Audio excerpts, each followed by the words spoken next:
여러분 뉴스를 통해서 다 알고 계시겠지만 어제 이 나라에 너무도 안타깝고 불행한 그런 일이 일어났습니다. 먼저 담임 목사로서 부탁드리는 것은 이 정치적인 사건에 대해서 교회에서 가능하면 언급을 삼가해 주실 것을 부탁합니다. 왜냐하면 요즘 정치적인 이런 일들에 민감해서 우리 국민들 자체가 여러 모습으로 분열하고 또 갈등하는 모습을 보여주는데 자칫 교회에서도 그런 일이 일어날 수 있음을 여러분들이 유념하시고 가능하면 언급을 자제해 주시고, 우리는 모든 역사가 하나님의 손에 달려 있다라고 믿는 사람들이니까 대신 그 걱정과 염려와 고민을 하나님 앞에 토로하면서 나라와 백성들을 위해서 더 간절하게 기도하시는 그런 기회로 삼으시면 좋겠습니다. 이 혼란스러운 일들을 통해서 우리를 다스리는 지도자의 역할이 얼마나 중요한가 다시 한번 깊이 깨닫습니다. 그래서 한편으로는 나라와 민족을 생각할 때는 아무도 속이 상하지만 다른 한편으로는 또 감사한 부분도 있습니다. 왜냐하면 저와 여러분 믿는 사람에게는 이 세상의 왕이나 지도자들처럼 우리를 실망시키지 않으시는 그런 진짜 왕이 계시기 때문에 그렇습니다. 성경 모든 말씀에는 그분이 바로 예수 그리스도시다 그렇게 말씀하지요.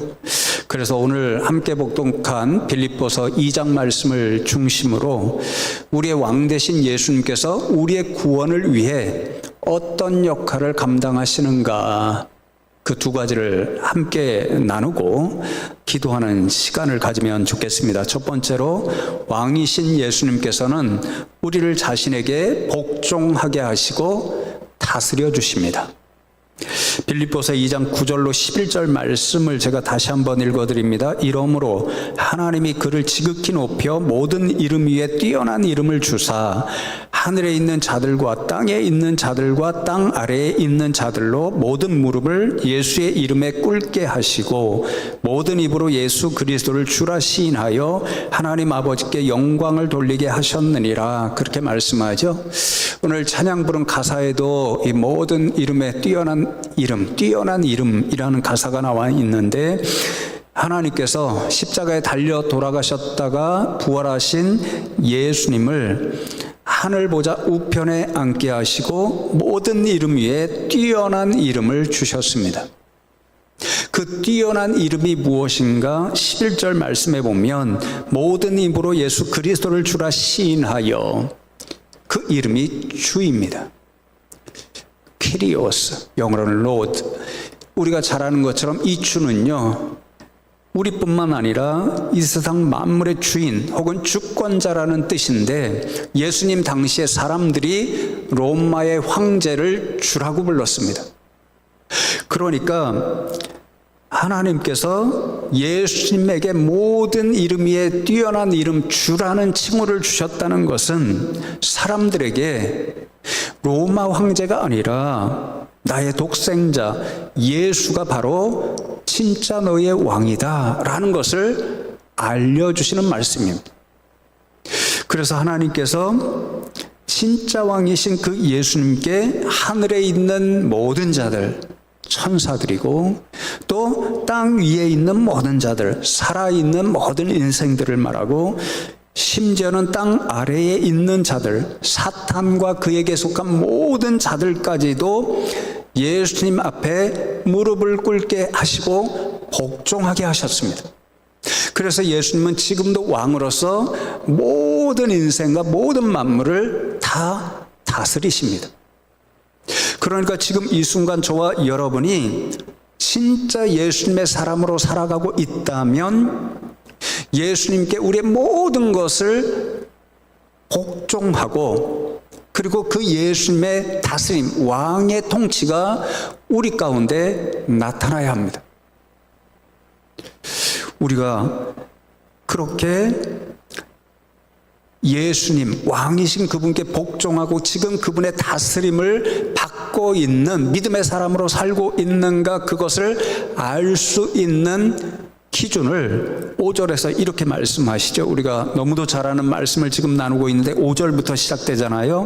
너희 안에 이 마음을 품으라 곧 그리스도 예수의 마음이니, 그렇게 말씀합니다. 저와 여러분이 오늘도 왕이신 예수님께 복종하고 있고 그분의 다스림 가운데 있다는 사실, 우리 스스로 어떻게 돌아보고 판단할 수 있는가? 바로 우리 안에, 우리 마음에 예수님의 마음이 가득 차 있는가?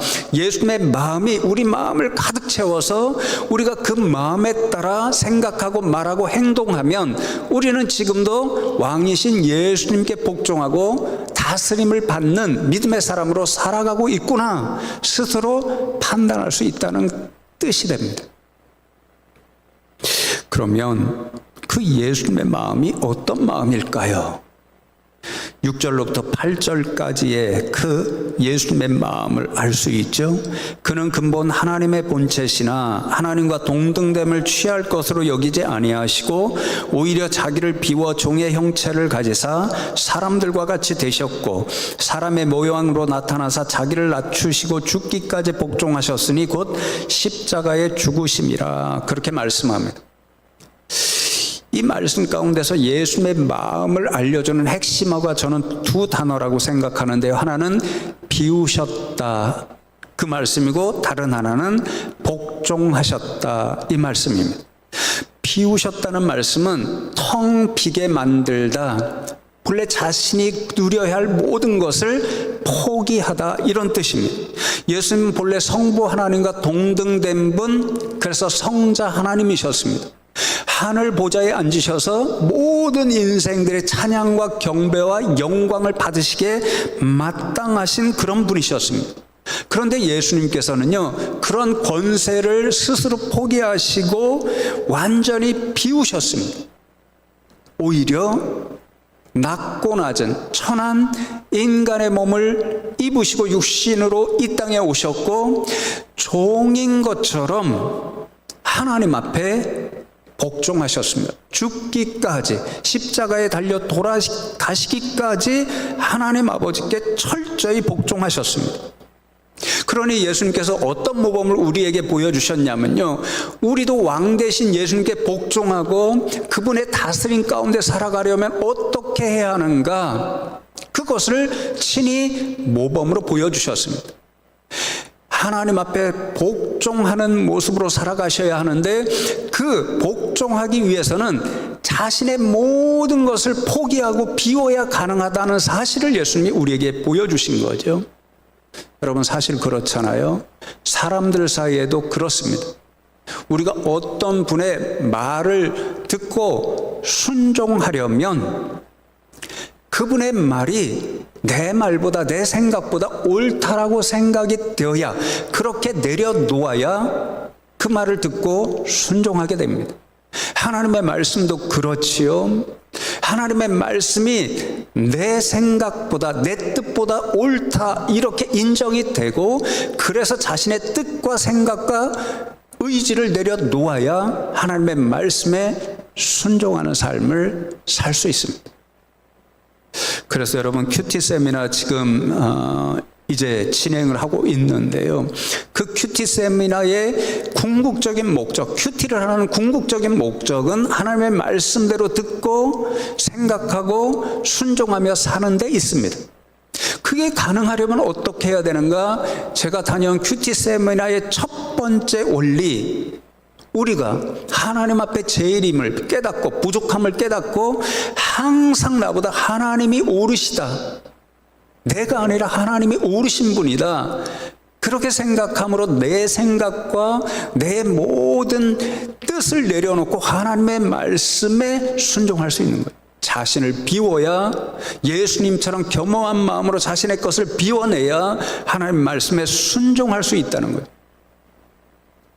그러니 우리가 왕이신 예수님께 복종하고 순종함으로 예수님처럼 살아가고 있다, 예수님의 사람으로 살아가고 있다, 그것이 가능하려면 우리 안에 예수님의 마음으로 가득 차 있어야 합니다. 여러분 마음에는 지금 이 겸허한, 하나님께 순종하시기 위해서 자신의 모든 것을 비우시고 포기하신 예수님의 겸허한 이 마음이 가득 차 있는지요? 2절 말씀을 보시면 사도 바울이 왜 이토록 예수님의 겸손하고 겸허한 마음을 가지라고 강조하는가, 그 이유를 알 수 있습니다. 마음을 같이하여 같은 사랑을 가지고 뜻을 합하며 한 마음을 품어, 그렇게 말씀하지요. 같이하다, 같은 사랑과 같은 뜻을 가지다, 뜻을 합하여 한 마음을 품어야 된다, 유사한 말을 강조합니다.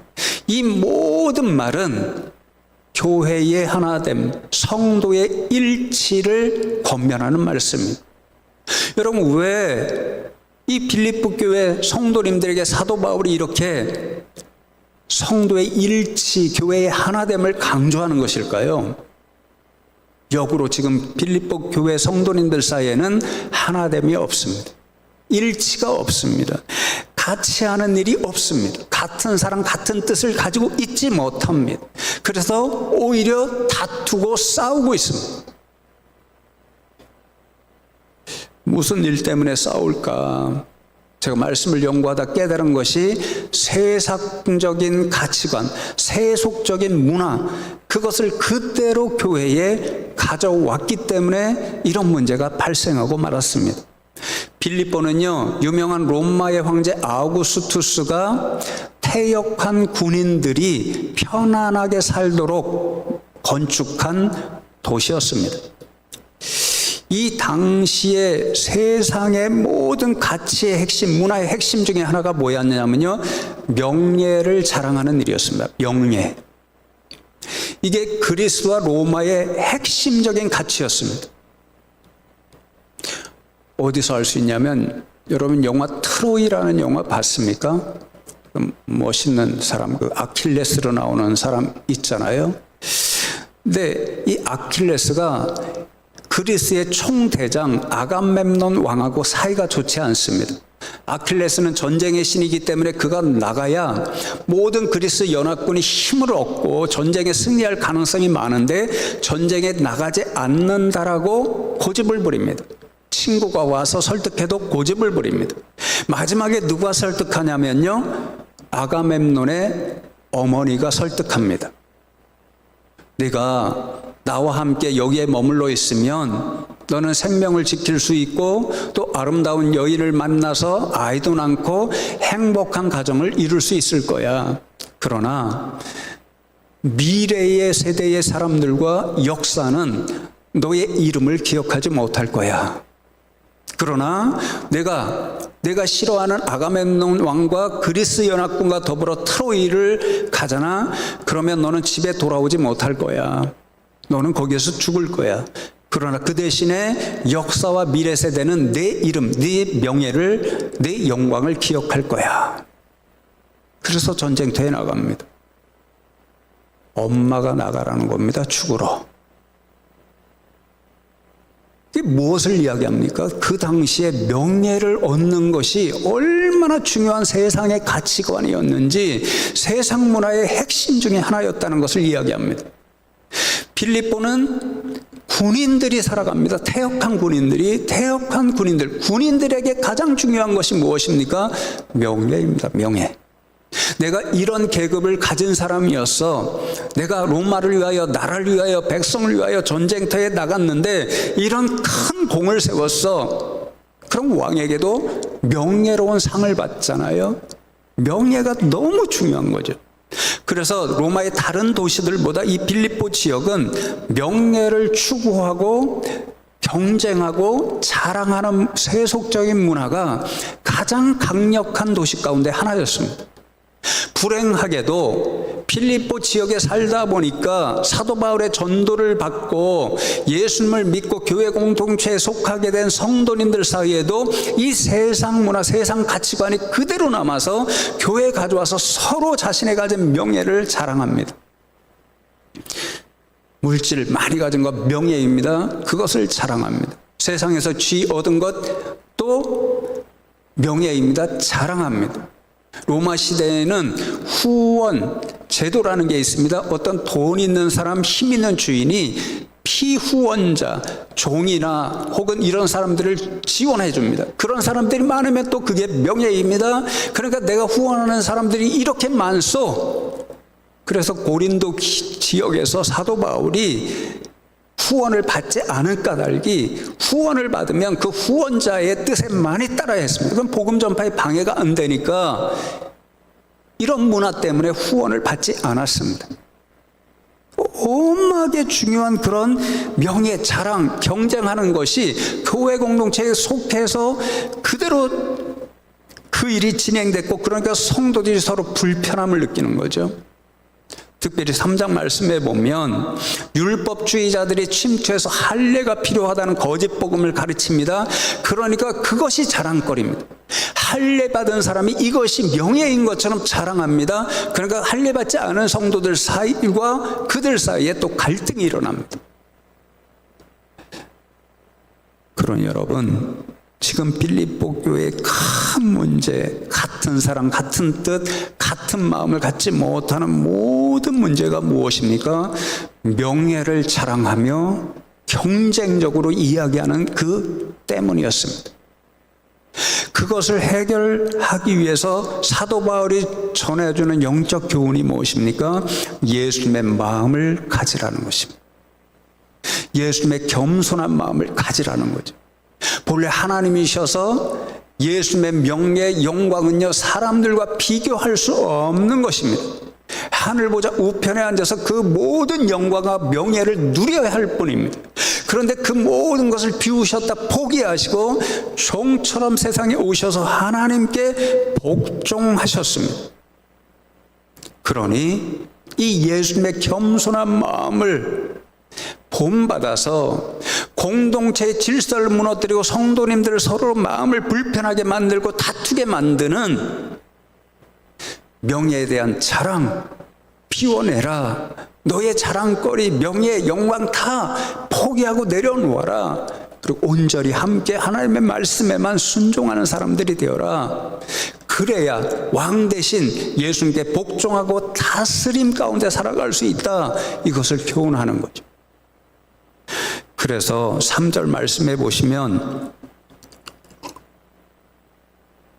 아무 일에든지 다툼이나, 지금 다툼이 나타나고 있으니까요, 허영이나, 이 허영이 자만심이 가득한 자랑이라고 보면 되십니다.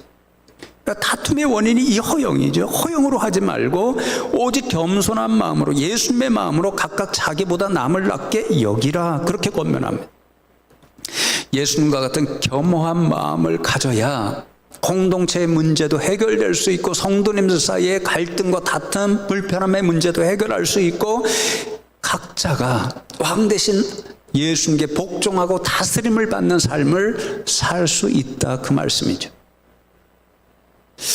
여러분에게는 이런 예수님의 겸허한 마음이 있어서 여러분 자신보다 옆에 있는 성도님들보다 덜이 낫다 여기고 계속 겸허한 마음으로 성도님들과의 하나됨을 위해서 살아가고 계신가요? 지금 옆에 있는 분들 좀 보세요. 여러분들보다 다 예쁘게 보이시나요? 네, 훌륭들 하십니다. 그래서 오늘 말씀을 읽고 묵상하면서요, 제게 먼저 적용이 되었습니다. 고의적은 아니었는데 약 10년 전쯤에 고의적으로 실수한 것이 아닌데 그것으로 인하여 몇몇 성도님들의 마음을 불편하게 만든 일이 기억이 났습니다.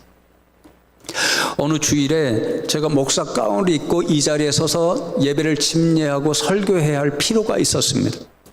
그런데 주일에 와서 목사 가운을 보니까 이물질이 너무 심하게 묻어서 입을 수가 없습니다. 그래서 그날 박사 가운을 입고 이 자리에 서서 예배를 집례하고 설교했습니다.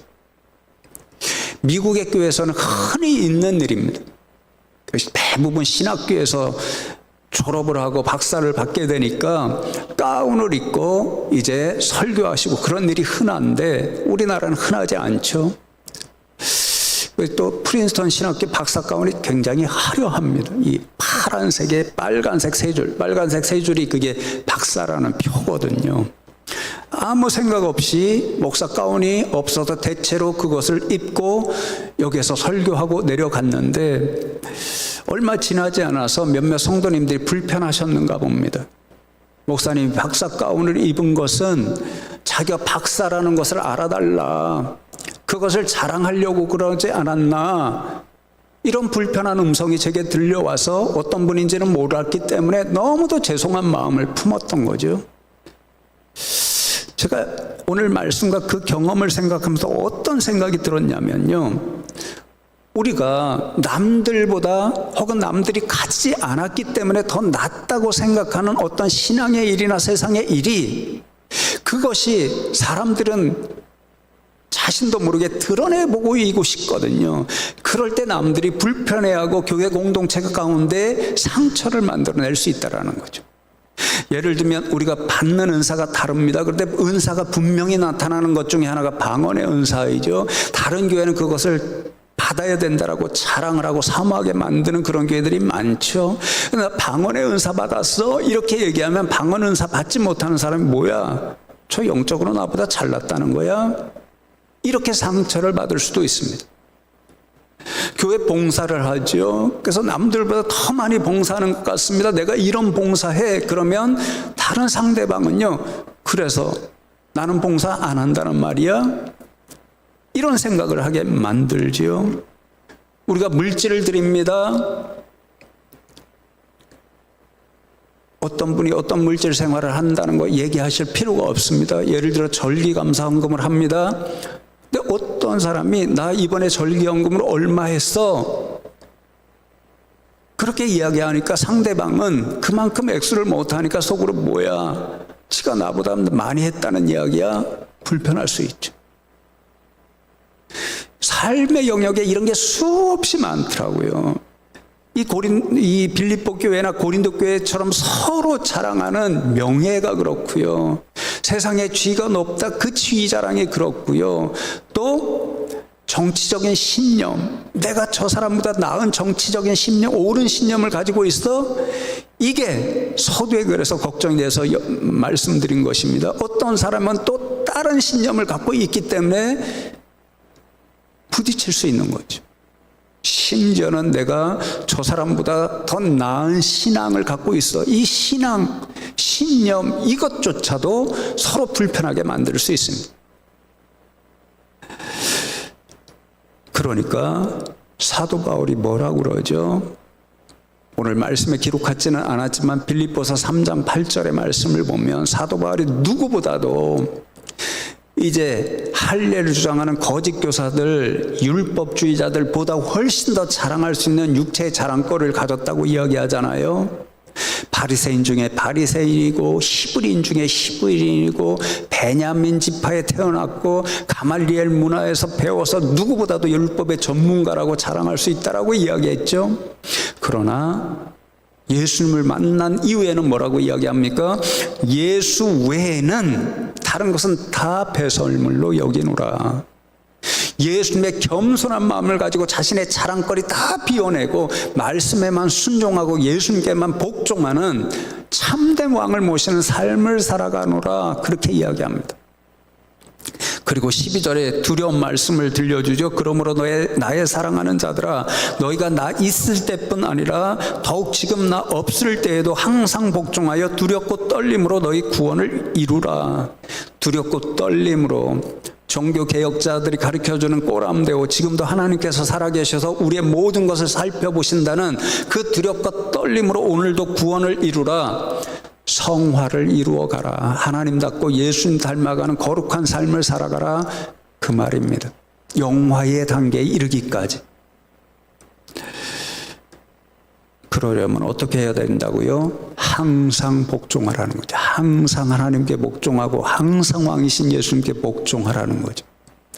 그러기 위해서는 무엇이 우리 먼저 안에 있어야 됩니까? 예수님의 마음을 품어야 되는 거죠. 예수님의 겸손한 마음을 풀어서 나의 자랑거리, 남들을 불편하게 하는 것, 이런 것을 다 비워내야 하나님께, 왕 대신 예수님께 온전히 복종해서 성화의 삶을 살아갈 수 있다는 말씀입니다.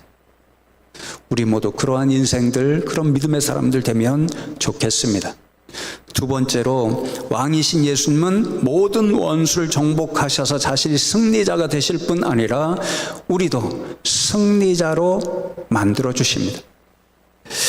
조금 전에 읽은 빌립보서 2장 8절과 9절 사이, 그러니까 십자가의 죽으심이라, 이 말씀과 이러므로 하나님이 그를 지극히 높여 사이에 빠진 한 가지 사건이 있죠. 예수님께 나타난 부활 사건입니다. 부활 사건.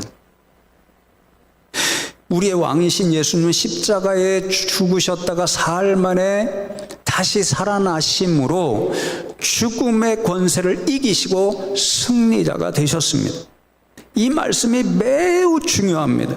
왜냐하면요, 죽음이, 사망이 우리의 영원한 대적인 사단과 마귀의 가장 강력하고 무서운 무기이기 때문에 그렇습니다.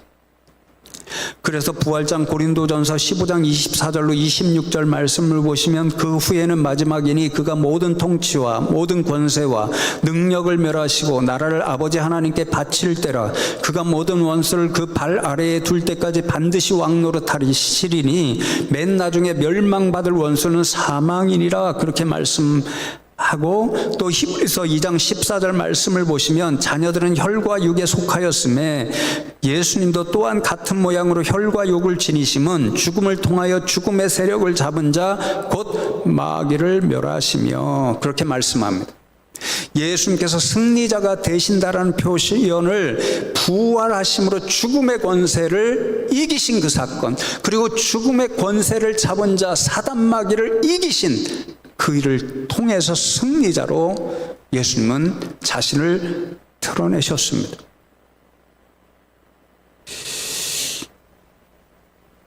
왜 최후 원수 사단 마귀의 가장 강력한 무기가 죽음일까? 제일 인생을 무섭고 두렵게 만들기 때문에 그렇습니다. 그래서 조금 전에 읽은 히브리서 2장 14절 이후에 보면, 예수님께서 왜 인생이 되셔서 성육신 하셔서 세상에 오셨는가, 그리고 십자가에 달려 돌아가셨다가 부활하셨는가. 우리 인생들이 똑같은 육신을 입은 예수님께서 죽으셨다가 부활하심으로 우리를 가장 무섭게 만드는 죽음을 우리도 이길 수 있구나, 승리자가 될 수 있구나, 그것을 보여주시기 위함이었다라고 이야기합니다. 그래서 사단이 우리 인생을 가장 두렵게 만드는 무기로 삼는 것이 바로 죽음이죠. 그래서 모든 인류의 관심사가 무엇입니까? 어떻게 하면 내가 죽음을 이기고 영원히 살까? 영생의 문제입니다. 특별히 진시황 같은 사람들이 그렇잖아요. 제가 아버님이 힘이 있으실 때요, 여름 지나 가을쯤 이렇게 되면은 산에 버섯이 나잖아요. 야생 버섯이. 아버님하고 그런 일을 좋아해서 가끔 갔습니다. 어느 한 해는 아버님이 꿀벌을 하실 때인데요, 그 꿀벌 놓은 앞산이 나지막한데 좀 심심해서, 아버님 저기 한번 가서 버섯이 나나 한번 가보실래요? 그래서 갔습니다. 작은 산인데 다른 버섯은 없는데 희한하게도 영지버섯이 곳곳에 많이 있습니다. 관심 있으신 분 오세요. 드릴 테니까. 신나게 채취해서 집에 가져와서 끓여 먹었는데요, 써도 너무 씁니다. 그래서 다 먹지 못하고 버렸습니다. 왜 이런 말씀을 드리냐면요, 제주도에 가면, 제가 언젠가 가족이랑 한번 제주도에 가서 서귀포에 숙소를 잡았는데, 그 숙소 옆에 제가 알지 못하는 그런 이상한 기념관이 하나 있더라고요. 서복 기념관이 있습니다. 여러분 보셨을지 모르겠어요. 근데 참 깜짝 놀랐습니다. 신기하더라고요. 왜냐하면 진시황이 중국을 통일하고 이제 모든 영광, 권세, 명예를 다 쟁취했잖아요. 제일 무서운 게 뭔가? 죽음입니다. 죽어버리면 자신이 그렇게 이룬 업적, 명예, 권세를 누릴 수가 없으니까 내가 영원히 살아보아야 되겠다 그렇게 생각해서 불로초를 구해오라고 세상 곳곳으로 부하들을 많이 보냈습니다. 근데 서복이라는 사람도 보냈는데 3,000명을 데리고 제주도에 배를 타고 왔더라고요. 그리고는 한라산에서 불로초 하나를 구해갔습니다. 그게 영지버섯이에요. 영지버섯 많이 드셔보세요. 건강에 좋다고 하니까. 그런데 저는요, 소용이 없더라고요. 너무 써서 먹을 수가 없더라고요. 이 사실이 무엇을 말하나요?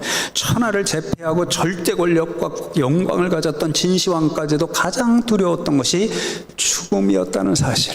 그래서 어떻게 해서든지 그 죽음을 극복해 보려고 했지만 여지없이 실패했다는 사실을 말합니다. 어느 인생도 성공하지 못하죠. 오늘도 수많은 과학자들이 이런 연구를 하지만 죽음을 극복할 분명한 방법을 찾지 못하고 있습니다. 이게 인생의 한계이죠. 그러니까 사단 마귀가 가장 강력한 무기로 사용하는 것이 죽음, 사망이고 그것을 가지고 우리 인생을 오늘도 두렵게 만들고 있습니다. 그러니 우리가 예수님을 믿는 사람이 되었다는 것이 얼마나 감사한가요? 예수님께서 십자가에 달려 돌아가셨다가 부활하심으로 죽음의 권세를 이기셨고 승리자가 되셨고 사단 마귀의 권세를 꺾으셨습니다. 그리고 우리에게 약속하죠. 그 예수님을, 그 왕을 우리의 구주로 믿고 영접만 하면 우리에게도 죽음의 권세를 이겨서 영생을 누리게 하시고 마침내 그래서 우리의 영원한 대적자인 사단 마귀도 이기게 하시는 승리자로 삼아주십니다. 최후 승리를 얻기까지 주의 십자가 사랑하리. 빛난 멸류관 받기까지 험한 십자가 붙들겠네. 왜 십자가를 사랑하고 왜 십자가를 붙들어야 하는가요?